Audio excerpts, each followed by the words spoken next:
Vous prenez grand soin de votre corps au quotidien. Qu'en est-il de votre esprit? Il est temps de trouver la solution aux problèmes qui vous empêchent d'évoluer. Il est temps de débloquer ce qui vous bloque. Il est temps d'apprendre à manipuler les clés de la vie. Pour y arriver, suivez cette émission. En dehors de moi, qui suis-je? Guéri TV Monde vous l'offre pour éclairer votre chemin. En dehors de moi, qui suis-je? C'est tous les jeudis à partir de 21h avec Charles Albandaoui aux commandes. Guéri TV Monde, le leader des web TV.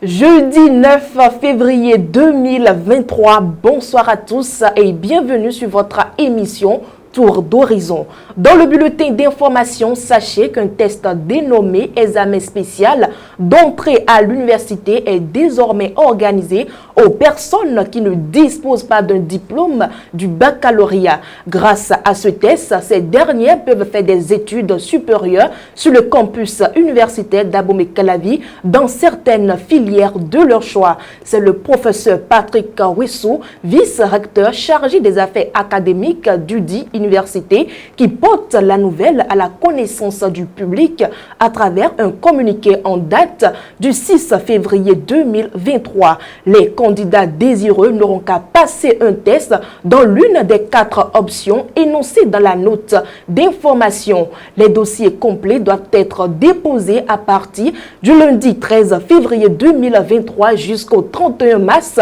2023.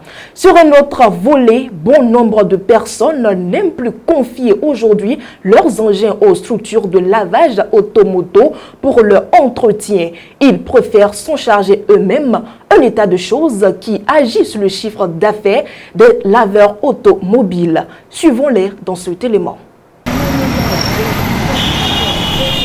Laver soi-même sa moto ou encore son véhicule, c'est désormais ce que préfèrent ces citoyens qui, autrefois, faisaient la queue dans les structures de lavage automoto pour mettre au propre leur engin. J'ai commencé à faire son travail depuis l'année 2015.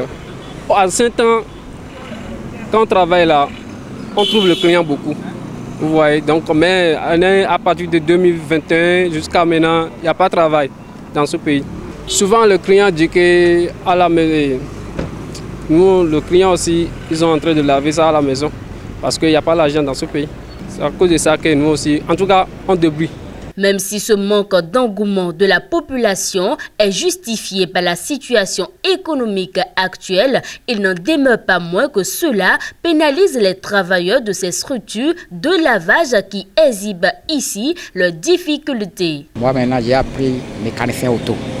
Comme ça ne va pas en tant que tel, je suis venu ouvrir lavage ici. Les difficultés qui sont dedans est que le travail ne vient pas en tant que tel, mais pour laver la moto là, bon, tu vas blesser à la main, au mot va encore gâter ton pied, mais bon, ça va, on est dedans comme ça. Le travail là c'est dur, hein, parce que nous là, on est en train de, quand on lave, des fois on blesse sur la main. Parfois le client, quand il vient ici là, ils ont dit que le pounet là, pourquoi vous n'avez pas lavé le pounet là bien? Et même si l'intérieur là, il nous insulte parfois. Au regard de toutes ces difficultés, Wenceslas, lui, ne compte donc plus faire long feu dans ce métier au lendemain douteux. Moi, je compte laisser le travail là. Il faut noter qu'il n'y a pas de sous-métier. Les jeunes devraient s'adapter aux changements afin de moderniser ce métier, puis le professionnaliser. Mesdames et messieurs, c'est la fin du bulletin d'information. Nous marquons à présent une petite pause publicitaire avant de poursuivre votre émission Tour d'horizon. C'est au Koukonwe, la deuxième édition de cette fête identitaire s'annonce à grands pas.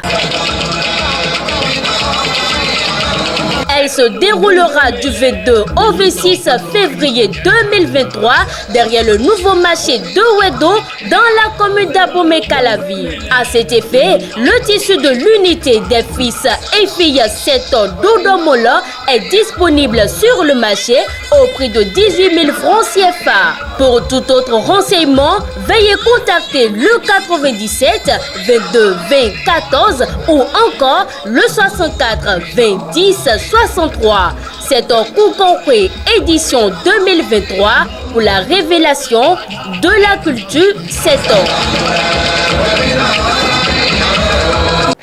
Chers amis internautes, dans le forum de discussion de ce soir, nous recevons pour vous Charles Alban Daoui. Charles Alban Daoui, bonsoir. Bonsoir, Latifat Koy. Sur l'Assasem et Cotonou, le couloir de circulation des motos est partagé avec les tricycles. Cela n'est-il pas porte de risque d'accident? Pour répondre à votre question, il faut retourner sur cette voie-là pour voir un peu comment cette route a été construite. Il s'agit là d'une route qui a été construite dans une période où il faut remarquer qu'au Bénin, il n'y avait pas encore beaucoup de tricycles qui circulaient donc sur nos axes routiers. Et donc, quand vous voyez les dimensions de la voie, quand vous voyez la partie qui est réservée aux motocyclistes, vous constatez aisément que c'est quand même assez restreint et que ce n'est fait que pour les motos. Les tricycles constituent une forme, un type d'engin assez particulier. Nous avons 3 roues, mais avec la cargaison, ce qui permet de charger les marchandises derrière, qui est donc rattaché à la remorque. Quand ce genre d'engin-là se retrouve dans le couloir de circulation des motos, la conduite n'est plus aisée pour les motocyclistes. Il faut oser le dire. Et surtout, si vous avez affaire à un conducteur qui ne maîtrise pas la règle de circulation qui consiste à bien serrer son côté droit, l'intéressé va se mettre au milieu donc de la piste des motocyclistes et vous qui êtes donc derrière lui, vous n'arrivez pas à circuler comme il se doit. Et c'est là le problème, et c'est là le risque. Parce que vous avez comme l'impression qu'il y a un obstacle devant vous. Vous avez comme l'impression que quelque chose est devant vous et qui vous empêche donc de passer. Et souvent, qu'est-ce qui se passe? C'est que les motocyclistes veulent passer, veulent faire le dépassement avec ce tricycle-là et se retrouver devant afin de rouler convenablement. Et c'est lors de ces genres de dépassement-là que tout peut arriver. Qu'un accident peut donc survenir. Parce que l'espace qui reste et que le motocycliste va emprunter pour faire ce dépassement est souvent restreint. Selon le type de moto que vous avez, et si votre moto n'est pas vraiment une moto, comme on le dit, à petit corps, comme on le dit vulgairement comme ça, vous risquez donc de connaître un accrochage. Et un accrochage va entraîner sans doute une chute. Donc, en dehors donc, de l'espace qu'occupent les tricycles dans le couloir de circulation, il y a également le fait que ceux qui conduisent ce genre d'engin-là ne respectent pas toujours les règles de circulation, même quand on les contraint à rouler dans ce couloir-là. Et ça fait beaucoup de risques pour les motocyclistes qui se retrouvent donc coincés, je vais dire, quand ils doivent aller à Cotonou à partir de ces mains. Il y en a qui, pour ne pas peut-être vivre cette difficulté à circuler, quittent le couloir de circulation des motos, mais parfois, malheureusement, ils tombent dans les nasses de la police républicaine qui est obligée parfois de les arrêter et qui les arrête pour non-respect du couloir de circulation.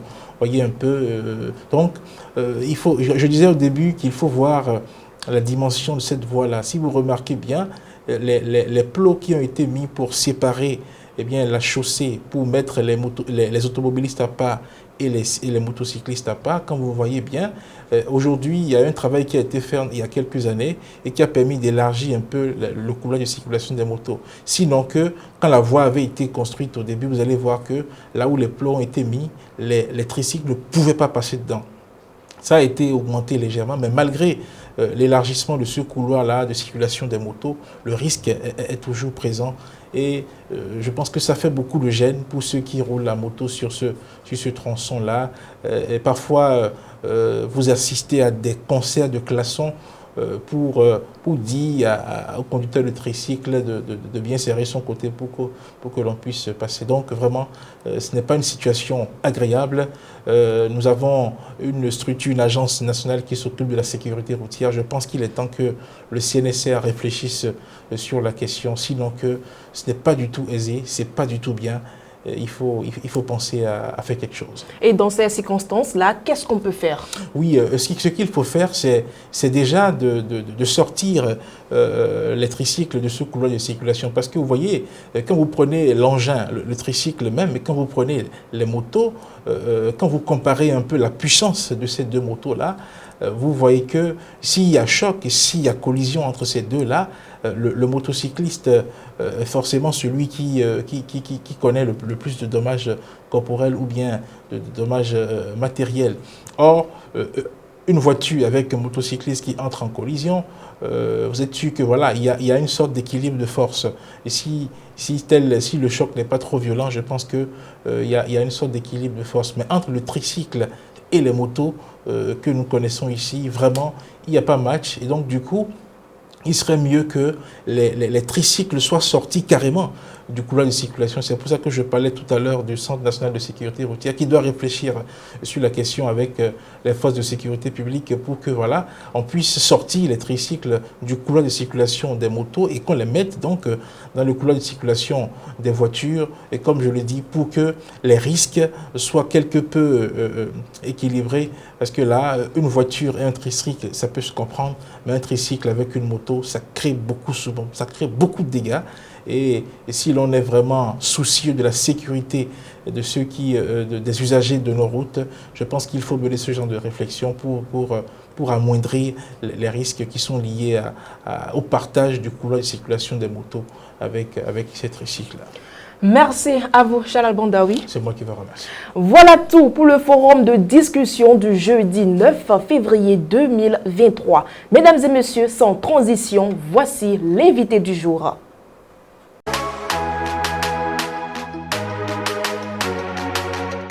Avant, on vendait le ciment ici à 74 000. À partir du 2 passé, on nous a envoyé un papier depuis l'usine pour dire que le ciment devient 77 000. Ils ont augmenté 3 000 francs sur la tonne depuis là-bas, depuis l'usine. On a eu peur d'abord, pour dire que bon, on n'a pas entendu ça dans la voie du gouvernement. Le dépôt de l'État même vend ça à 77 500. Puisqu'il dit manutention 500. On souffre vrai, hein? On souffre. Il faut que le gouvernement réagisse vite pour qu'on sache ce qui se passe dans le pays. Ouais. Mesdames et messieurs, avant de vous remercier pour votre fidélité au leader des Web TV, découvrons ensemble la vidéo du jour.